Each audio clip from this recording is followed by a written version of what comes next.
Здравей,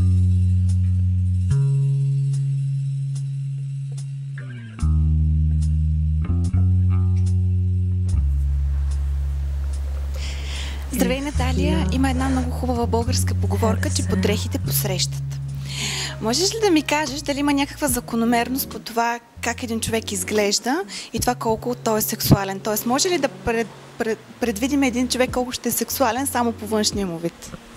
Като цяло, когато ние правим курсове гейши, винаги казвам, че има различни архетипове на жени. И има 4 архетипа и един от тях е архетип на сексуална жена-любовница. И тя наистина има специфически дрехи, които подчертават нейното тяло, нейното сексуалност, отворени ramена, червен цвят, дантели, чорапи, прозиращи неща, отворен гръб. То есть всичко това, разбира се, носи в себе си сексапил и изиска доста голяма смелост да си позволиш да покажеш своята сексуалност, обаче по много красив и изискан начин. А как е при мъжете?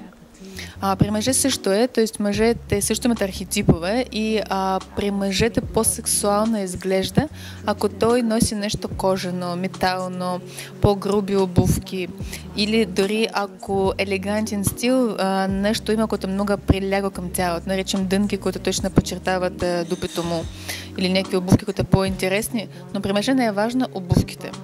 И горе-долу би било правилно мъже да инвестират 50% от стойност на дрехите в обувки. Тоест, наречем, ако дрехи му струват 200 лева, обувки трябва да струват поне 100 лева. Това за първи път го чувам и е много интересно. Ти по-лошо момче малко с тези кожени яките и дънки, които спомена.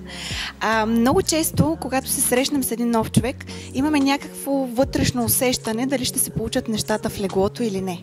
Само, че се случва така и че след като опитаме сме много разочаровани. Има ли някакви признаци, по които може да бъдем сигурни, че с дадения човек ще се получат нещата между нас сексуално?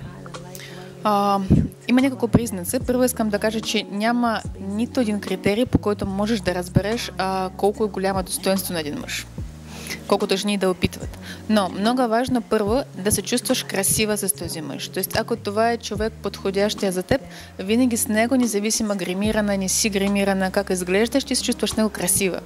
Чувстваш с него специално.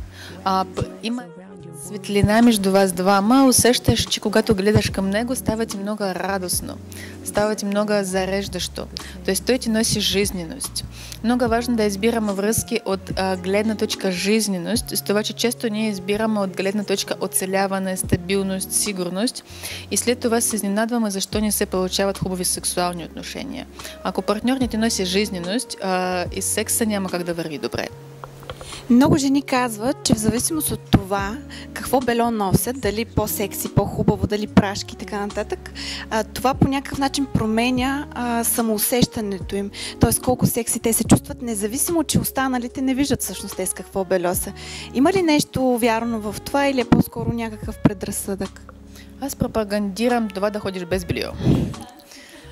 И специално когато идва лято и можем да си позволим тялото ни да диши, да се наслаждава, или бельо, което набрано от естествени материи, за да няма ефект на запарване. С това, че нашите гениталии те имат нужда от въздух и да дишат и да получават удоволствие от движението. Ти каква зодия си, Наталия? Аз съм стрелец на ръба с скорпион обаче. И аз съм стрелец. А вярваш ли в тази закономерност, за която доста често говорят и пишат, че има някакво значение кой каква зодия е, кога е роден? И да, и не. Тоест, наистина има общи черти, които са типични за всяка зодия. Обаче, ако човек непрекъснато се вкопчва в нещо, наречем, избираш, че ти си стрелец, трябва да бъдеш еди какъв си, ти по такъв начин ограничаваш себе си и не си позволяваш да проявиш черти, които може би не са свойствени за стрелец, обаче ти ги носиш. Всеки толкова индивидуален и много хубаво да слушам преди всичко своето сърце и душа и своята индивидуалност. Имам за теб много бързи въпроси, на които искам да ми отговориш просто с една дума. Колко пъти на седмица? 5. Колко дълго? Час. Как?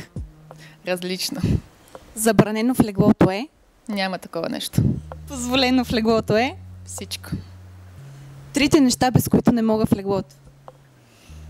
Любов, ерекция, оргазмия. Супер!